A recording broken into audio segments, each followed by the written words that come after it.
So first of all, it's not written in Tanya. I mean, I think I mentioned that, but that specific point isn't written in the chapter.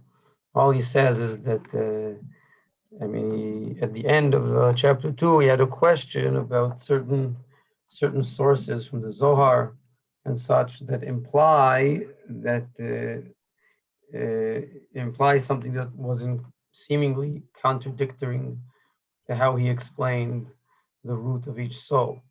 The point of chapter 2 was that each soul goes through a different process of impregnancy in the process of the worlds before it becomes birthed into a body. And in light of that, the level of each soul is would seemingly be something predetermined and not dependent on one's behavior or his parents' behavior. And in counter to that, there are certain quotations from the Zohar that imply that the way parents conduct themselves is what determines the level of their child's soul. So the Alter Rebbe explained that those are two different issues. The madrega of the neshama, like which type of neshama it is. What we explained throughout the study here, what level was engarmented and which levels were just gone through ma'ava, passed through. That's determined. It's predetermined. It's not dependent on how parents conduct themselves. And what the Zohar is describing, that's dependent on how one conducts himself, that's only referring to the person's garments. That was the phrase he used. We didn't elaborate on that too much, what that means, but then we could simply say again, just like the person's, at the end, you have to cope with yourself, your personality. That's the nearest modern phrase to use for that term, levushe haguf. Like a person has a body. It's like you could have person crippled in his body. Like you could have flaws in your body. Like you're missing. A person's blind. Okay, so obviously, if a person's blind, then getting through life is more complex than getting through life for someone who's not blind. So relatively, your soul, not your godly soul, so your human soul, is also like a body. It's like part of your body, and you can have coarser tendencies or thinner, more delicate tendencies. The coarser your self is. It's like today you can see it very often. That like in the yeshiva world. So one of the biggest mishaps or things that people complain about. I don't have a solution up my sleeve, so I don't want to say it's exactly a mistake, but one of the biggest problems in the world of yeshivas is that there's a symmetry between a yeshiva being a very high level scholastically and it being a good yeshiva as far as Yiras Shamayim is concerned.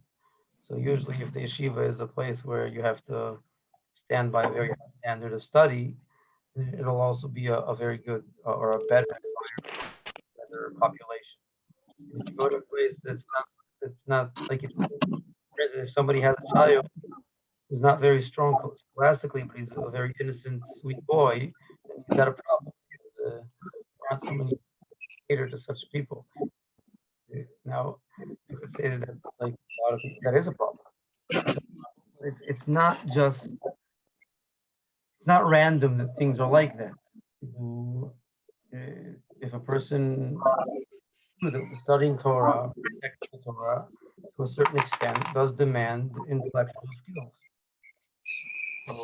So it could be more difficult for a person who lacks those intellectual skills. Now, that's Hi, Rabbi. Can you tell Yafa to turn off her mic? I think her mic is on. Yeah, I turned it off. Thank you. Again, so we can philosophically debate the justifications of these things, but I think it's to a certain level, it's a fact.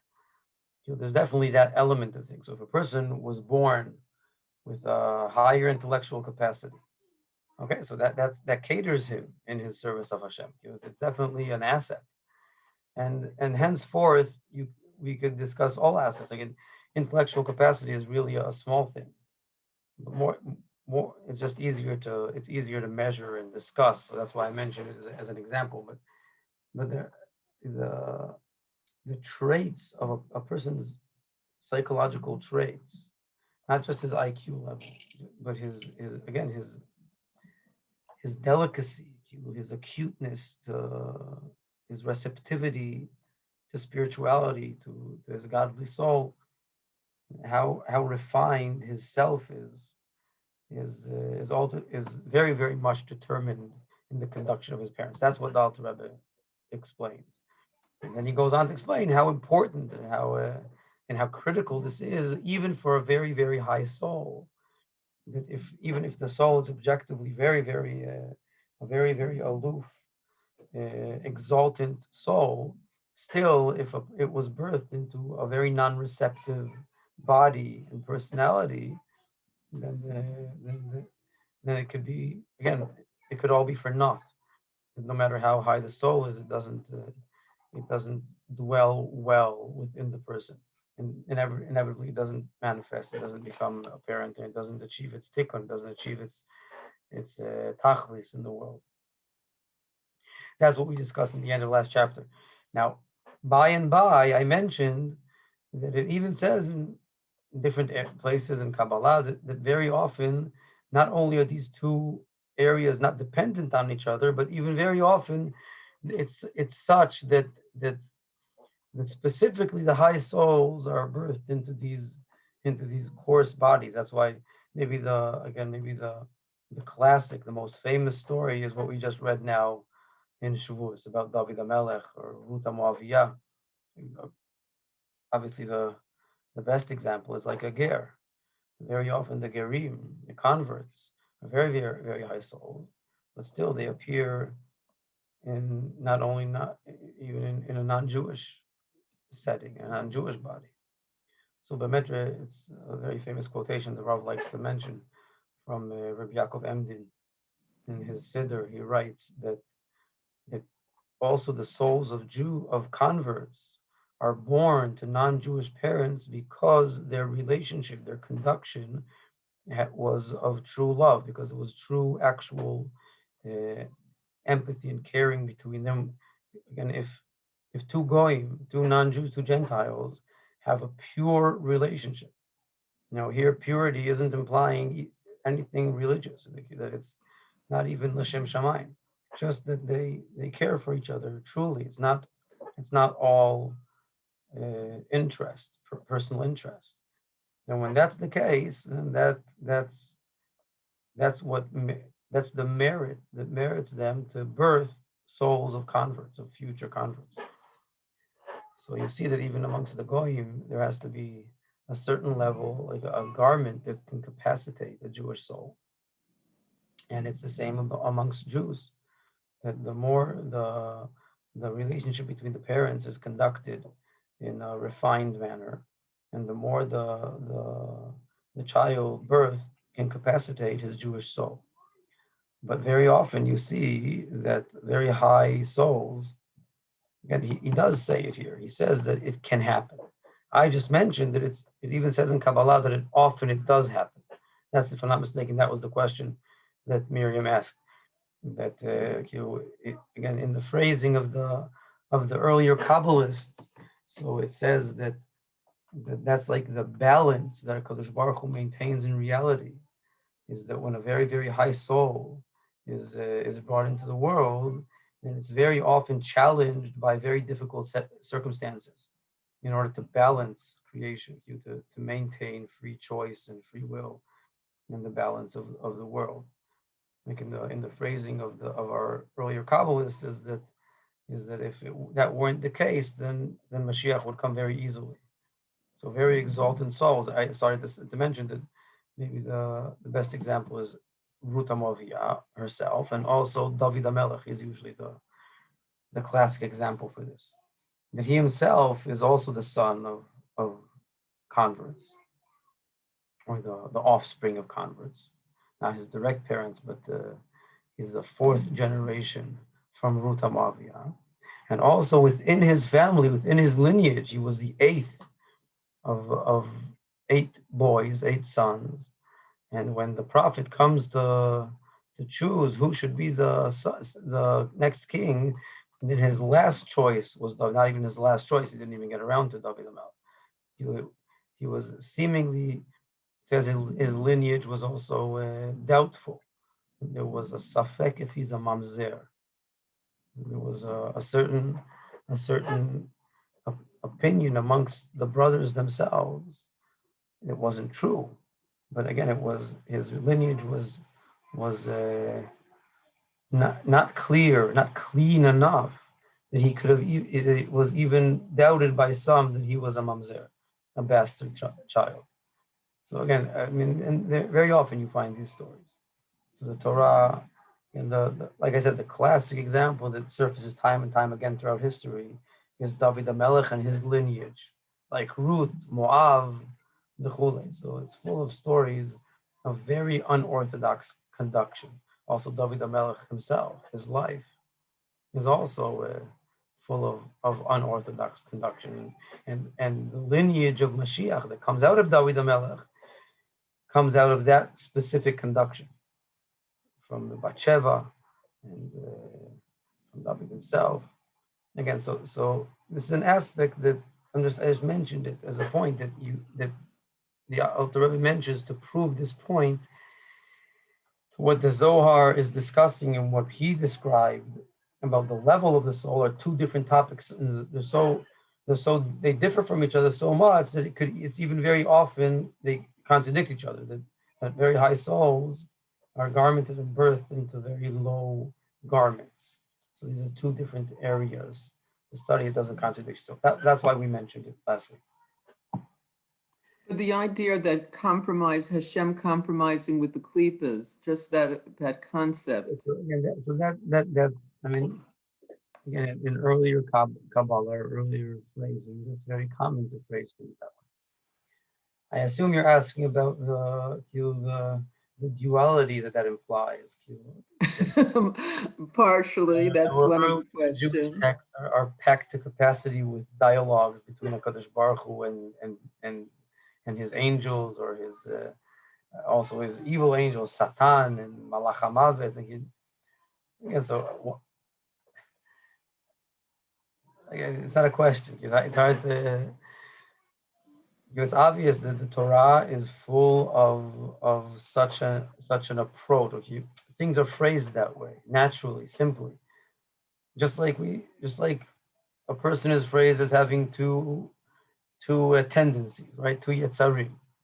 So we go on in Chassidus to explain that those things are very drastically misunderstood, so much so that we even change the terminology and find ourselves using the phrase two different souls.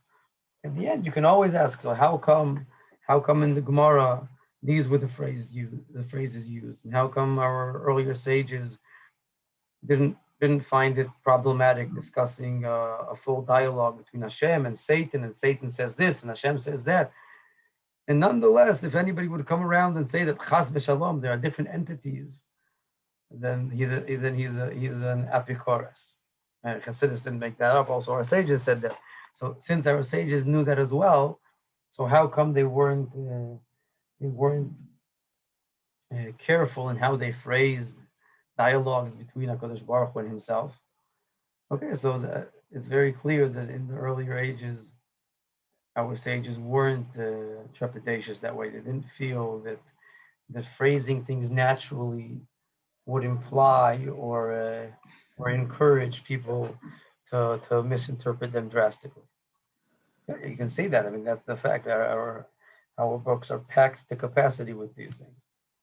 So much so that really, when the mental capacity deteriorated throughout the ages, and these things Be'emet started receiving very coarse, even false, somewhat blasphemous interpretations to these texts.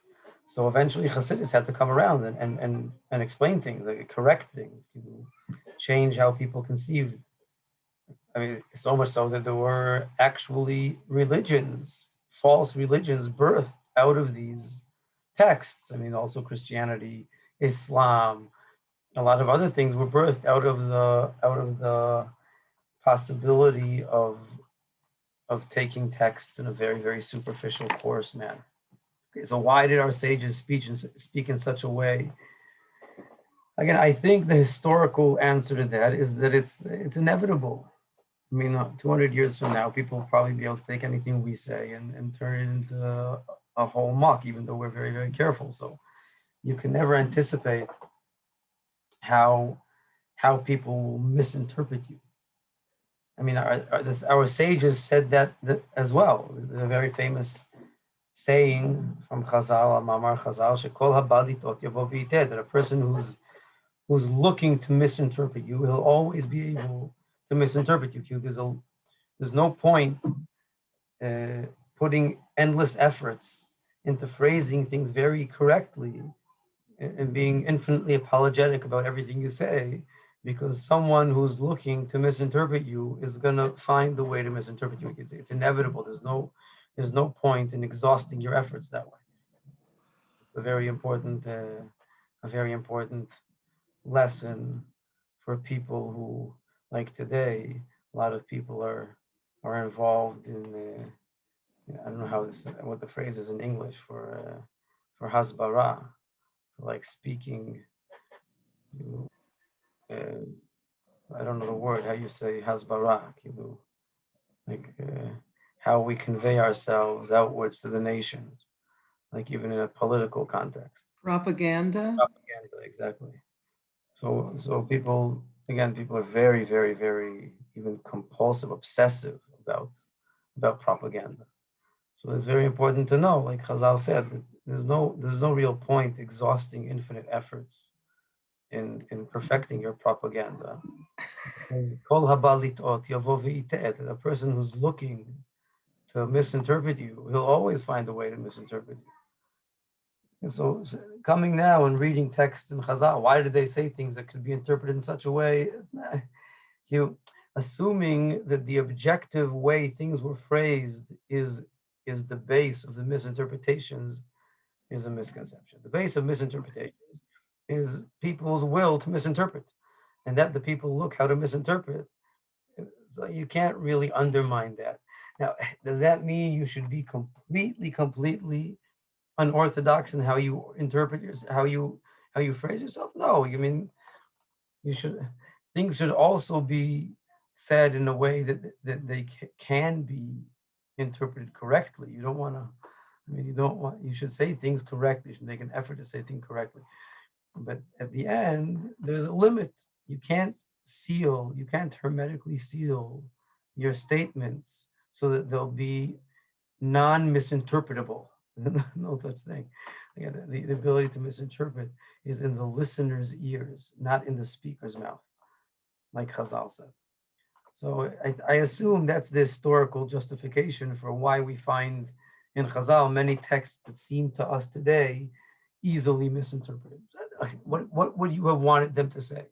If you try in your mind to offer different phrasings, you'll see that there is no other way to phrase things. No matter how hard you try, it will always be misinterpretable. So Chazal said what they said, and we need to be smart enough to study Torah correctly. So that's Eric Gimel. that's that. Yeah. So we finished Perek Beis, which is again the essence of the godly soul. So now that we've said that, what's the point? The point is that the godly soul, the first sentence of chapter 2, is a part of Hashem. It's an expression of HaKadosh Baruch Hu. Now, in chapter 3, we'll start studying now. He'll explain how that essential matter, that this is the essence of the soul, how that interprets, or how that develops into a personality, how HaKadosh Baruch Hu's self becomes apparent in a human personality. So as he'll explain, he'll explain that all all the traits, all the psychology, all the intellect, all the emotion. Again, all the human traits are an expression of this essential point of Hashem. So as we'll see, the mind is like understanding Hakadosh Baruch Hu. Like the emotions are feeling Hashem feeling Himself.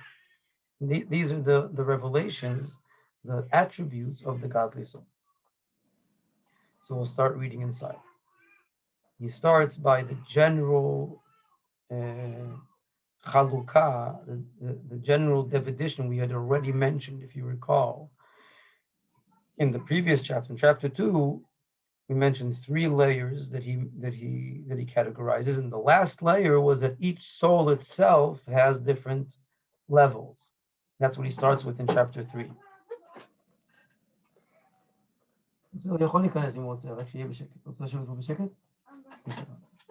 Okay.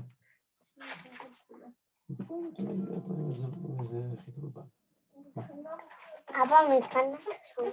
פה אני רואה. אתה רוצה להגיד שלום לכולם? תגיד שלום. שלום. אוקיי. אבל עכשיו צריך גם לשבת. טוב? ומכאן אתה שומע? מכאן אנחנו שומעים, כן. כן, והנה, כל בחינה ומדרגה משלוש אלו. So every one of these 3 layers that had already been mentioned, right? Because we mentioned this already in chapter 2, that this was the 3rd layer that he differentiated. And every soul itself has 3 different layers. Now he says that each one of these different layers, nefesh, ruach, neshama, כלולה מ10 בחינות, כנגד 10 ספירות עליונות שנשתלשלו מהן. So again, this sentence we just mentioned, I don't know how important it is. It's relatively technical. All he says is, again, before he said that every soul is again, we mentioned three different categories of how you can allegorize the soul to a person. The span of history of generations, each specific generation, and each specific soul. Now, when we mentioned the last one, each specific soul, then we discussed that the soul itself has a head, an intellectual attributes, and a torso, a body, emotional attributes, and feet, behavioral attributes. So also the soul itself can be categorized as a person, like a human person. So just like there are souls that are mindly, so like our forefathers, which are the head of our generation. So also within my personality, there are traits that are the head of my traits, my intellectual traits. Now, when he mentioned that, so he said that every soul divides into 3 parts, nefesh, ruach, neshama. Now he's adding to that. He's adding another point. He's saying that it's not only that there are general differentiations. Like if you open the Arizal's writings, then these 3 layers, nefesh, ruach, neshama, is something that you're not born with. You need to merit it. Again, every person is born only with his nefesh. Like only 1 layer of the soul is what you're born with. So if that's all you're born with, again, you're born with intellect, with emotion. Okay, but all those layers, the intellect and emotion, are all inter-included within your specific layer of nefesh. So even though we generally said layers of nefesh correspond to intellect, emotion, and behaviorism, now we're saying that within, for instance, your behaviorism, there's the intellect of your behaviorism. There's the emotion of your behaviorism and the behaviorism of your behaviorism. And so there's an inter-inclusion of each 3 layers within each one. That's what he just said now. So a person can only have the lower level of his soul, the neshama, the nefesh, and still, relatively, there is an intellectual element there and an emotional element there, and the behavioral element there. But if all you have is your nefesh, is your lowest level, then even the highest level of your lowest level, even the intellectual level there, is only a behavioral intellect. It's not an essential intellect. Okay, so again, obviously this could be explained in length, and I think we've studied it before, and it's explained in different mamarim and books and chassidus, but it's not the topic here. It's important to understand what it is. What do you mean when you say that there's a difference between levels of souls? Like if someone is only a nefesh, so it implies that even his intellect, like the highest level of his personality, is all relatively behavioral. Like, for instance, even a coarse example for this, an animal also has an intellect. Per se, you could say an animal has, what does it mean it has an intellect? It has intellectual processes. The entire intellectual process, like a cow thinks, a cow intellectualizes. It's not only, but again, seemingly it's only instinct, emotion, right? It reacts, it has fear, it has love. There are things that attract it, there are things that deter the animal. It has an experience. It's not like a plant or a rock. It has a consciousness, and seemingly an animal's consciousness is relatively very intuitive and emotional. But there are obviously intellectual processes behind the emotional intellect. Like for instance, if it's hot now, so the cow, I don't know how smart cows are, but there are different animals that are smarter and less intellectual. But even a cow, right? So if it's hot, then it knows to walk into the shade. It can get itself out of the sun, right? If it's raining, so it can go and find shelter. So other than the experience of unpleasantness that it's deterred by rain, it also has a certain intellect that enables it to go seek out shelter. But it's not a true intellect. Why isn't that a true intellect? Because, for instance, a cow, even though it can feel that now I'm hot and now I'm cold, and it can even conduct itself intellectually around heat and cold and find shelter, still it has no concept of heat and cold. And the cow doesn't have a concept of hot. All of its intellect is part of its being. So it can feel hot and it can feel cold, and it can even do things about that intellectually. Like an ape can even do very, very intelligent. Maybe it could even build the shelter. And maybe you could find animals that can do very, very intellectual things, but still it doesn't have an essential intellect. Even the smartest monkey doesn't have a concept of heat and cold. Heat isn't a concept to it. It doesn't understand the idea of hot. It's just an existence. Now I'm hot. It's part of its experience of self. That's called mochin shebamidot, the intellect of the emotion.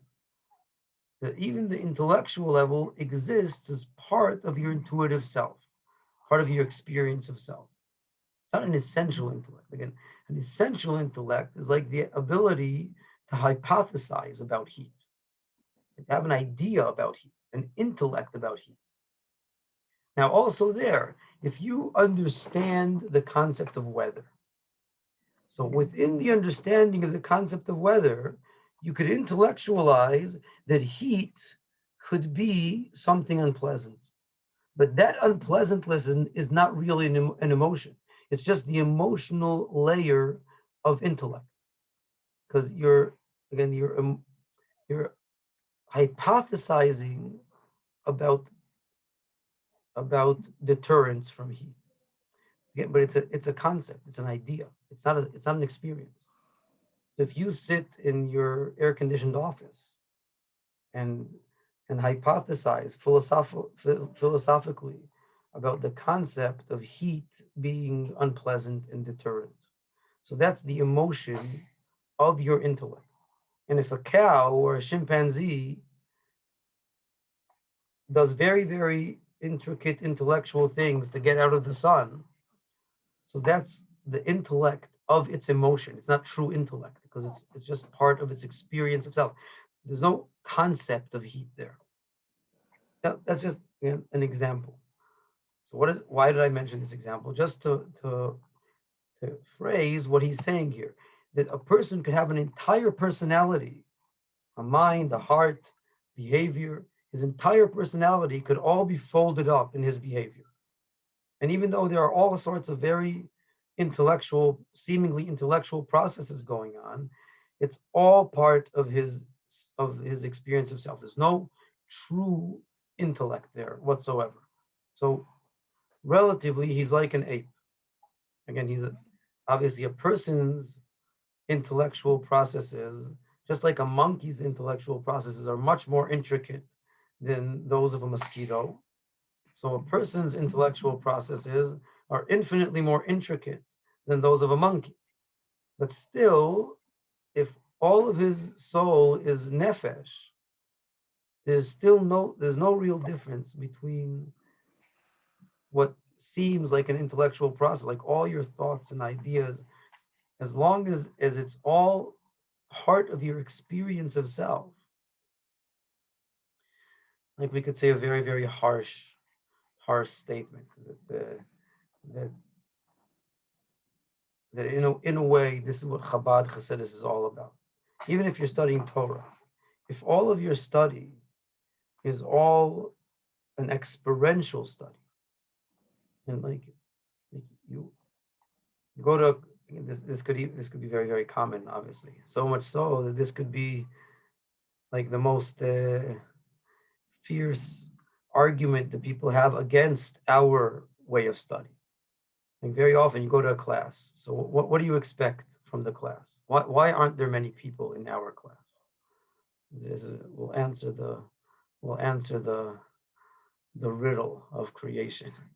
Why aren't there many people that come to this class? Because you come for many years and you study, and maybe it's even somewhat difficult, some of the concepts.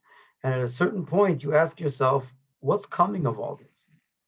Where is it going to? A person goes to a class, he expects to leave the class with something.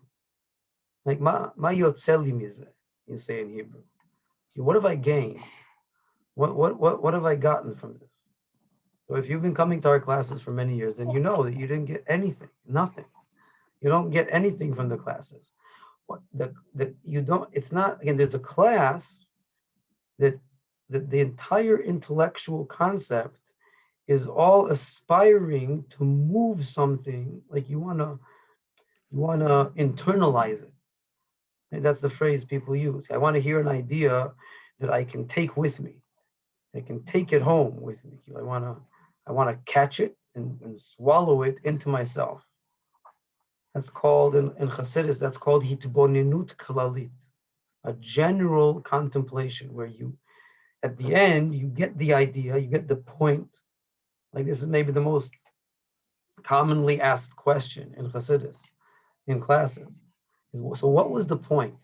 Why did you say all that?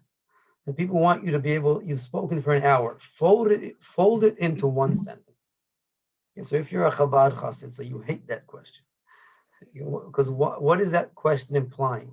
It's implying that you want to take the concept and internalize it into yourself, which could be a very good thing. But what is Chassidus all about? Chassidus is all about not internalizing HaKadosh Baruch Hu, but the opposite, losing yourself in the concept. HaKadosh Baruch Hu wants to swallow you, not that you swallow him. So you study in Chabad, it's called hitbonenut pratit, detailed contemplation, where you don't get the point, you get lost in the points, in the abundance of points. The concept becomes broad enough and detailed enough and vivid enough that you lose yourself in contemplation. It's called bittul. You study something so well, you're focused on it so much that you forget yourself in the concept. Not that you take the concept home, not that you swallow the concept, The concept swallows you. Exact opposite. This is true intellect. I'm saying something a little bit harsh. Obviously, this is a very radical example. I mean, the example from a monkey and a person is much, much easier. When we say the monkey and the person, so everybody thinks about that example. And the conclusion is that we're all people and not monkeys. Monkeys don't understand the concept of heat, and we do. So we're people and they're monkeys. But if you parallel Concept of what? Monkeys don't understand the concept of what? of heat, they don't have a concept of heat, Uh-huh. right? They don't have concepts. They only have experiences, and their intellect is part of their experience. Okay, so we're all people, and we have essential intellect.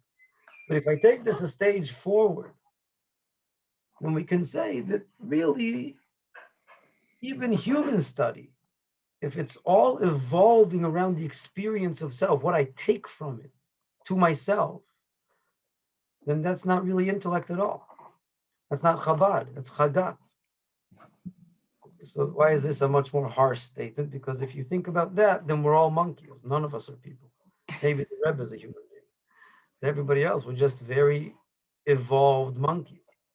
Now that's not such a shocking thing to say because everybody in the world is saying that. So I'm not alone if I say that. There are many goyim that insist that we're just evolved monkeys, and as we just said right now, the Arizal agrees with them to a certain extent. He obviously says that you don't have to be stuck that way.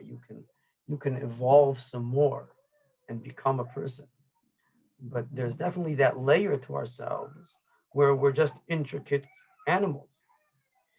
So all of that was just to explain what he says in the first sentence here, that a person's entire personality, his intellect, his emotion, and also his God. Again, he's talking about the godly soul here. What does this mean? That all of your sense, all of your awareness of Hashem, all of HaKadosh Baruch Hu's appearance within you could be entirely behavioral. You only sense HaKadosh Baruch Hu as a conclusion, as an active, something that's only relevant to your activities. Now, there it could be something very, very relevant, something very precious, that you do everything in light of this sense of HaKadosh Baruch Hu. But if HaKadosh Baruch Hu, if your sense of Hashem is all evolving around your behavioral experience of life, what you do, what you say, it's not something you hypothesize about, and it's not even something that you are emotionally connected to. It's only behavioral. That's called having only the lowest level of the godly soul, the nefesh. Now, even there, like every person, there's an intellect and an emotion and the behavior, but it's all part of your behaviorism. Again, like an artist. An artist has a lot of intellect in the way he moves his hands. There's a lot of intellect in his behaviorism, but it's all behaviorism. If you're a dancer, right? So you can be a brilliant dancer. What does it mean to be a brilliant dancer? You don't have, there's nothing to do with your IQ. You can be a complete ignoramus, but you're a brilliant dancer. There's a brilliance, there's an intellect within the way you move your feet. That's the intellect of behavior. So also a Jew can have a lot to say, a lot of intellect around his Kabbalat Ol, around the value that Hashem has in his behaviorism. That's called the lowest level of your soul. That's what we all start off with, or the two lower layers, the nefesh ruach. Neshama, being a human being, is something you need to merit. That's what he said here in the first sentence. Wait, I'm sorry. It's off the subject a little bit, but it reminded me of something we wanted to ask you. When is that time that lowest nefesh comes in? Is it at conception? Don't get off the subject, just quick. Okay, so they meant the lowest nefesh. It says that in conception, it's makif. What does it mean, makif? That there's like a linkage between the body and the soul, but it's not internalized until your bar mitzvah or bat mitzvah. Okay, thank you. sinking in the circumcision, but it only becomes internalized, like conscious completely in the Hello. bar mitzvah. Yeah, and Rav Efi, isn't there something about the soul coming in on another level at 40 days after conception? So it's gradual. That's what this is implying. From conception until your bar mitzvah, it's like a gradual internalization. The first place where it says explicitly internalized is circumcision in your brit. What about girls? The girl does say explicitly that a woman is keman de mahil dami. The women are circumcised. That's in Chazal, in the Gemara. The Gemara says that all women are circumcised. Again, circumcision is like removing a barrier. So it says that all women lack that barrier. So it's not something that needs to be removed. That's also very obvious. That there's something much What less. level becomes conscious at bar mitzvah? The only level that evolutionarily that inevitably becomes internalized is only the nefesh ruach, the two lower levels. The neshama is something you need to work on. It doesn't happen in of itself. Only the nefesh ruach. Also, the ruach is also, again, it depends where you read in the Arizal. It's only the lower levels or the lowest level is inevitably internalized. That's like your Kabbalat Ol, your Jewish behaviorism, but or even your Jewish natural emotions, mitot tiviyot, where your intellectual, like your identification with Hashem, is something you need to acquire. It'll never be internalized in of itself. It's not something that happens. You can work on it. You can work on it. So what happens at bar mitzvah? I still didn't catch that. What level becomes the lowest internalized? levels themselves? They start the linkage in conception, the nefesh or the nefesh ruach, depending how you look at it, and they seep in to become conscious gradually from conception through your circumcision all the way to bar mitzvah, and then it's internalized in bar mitzvah. But again, the higher levels than that, it's not something that happens. You need to. It's like Torah. It's like learning Torah. You need to receive. You need to hypothesize. You need to devote your mindly capacity to capacitate that element of Hashem within yourself, that part of your godly soul. But even the lowest level is a full personality. I mean, there's what to think about. Like you can learn tons of halacha, right? There's a lot to do in Judaism. There's a lot of intellect there and how to do it. And there's a lot of emotion, but it's all practical emotion, like conviction and importance, right? Value, mesiras nefesh even. That's all the emotion of behaviorism. It's not emotional emotion. It's not ahava ve'ira, love and fear. Or it's practical love and fear. Every Jew, like the Alter Rebbe will say in later chapters in Tanya, so at the very least, you can have a conclusion of love. Right? You can think about the value of Hashem and conclude that you love him. That sort of love is a behavioral love, right? Because it's not like an exploding emotion. It's a conclusion. It's impregnated. That's the phrase he uses there. So, and what's its relevance that you love Hashem? The relevance is that now guides your behavior. Even though you're not excited, it's not an excitement, it's not an emotional emotion, it's a behavioral emotion. Just all to make the point that an entire personality can exist as a behavioral personality. You can have an entire personality as an emotional personality. Your entire personality can be an intellectual personality. That's what he says here, that each one of these three layers of nefesh, ruach, neshama, each one includes 10 sfirot. Each one has all the attributes within it. Stay there? But there's a drastic difference. I mean, there's a huge, immense, essential difference between the 10 sfirot of each level. They're essentially different. Like infinitely more valuable, the higher level. So for today, we'll leave it at that. Bezrat Hashem. And next week we'll continue from there.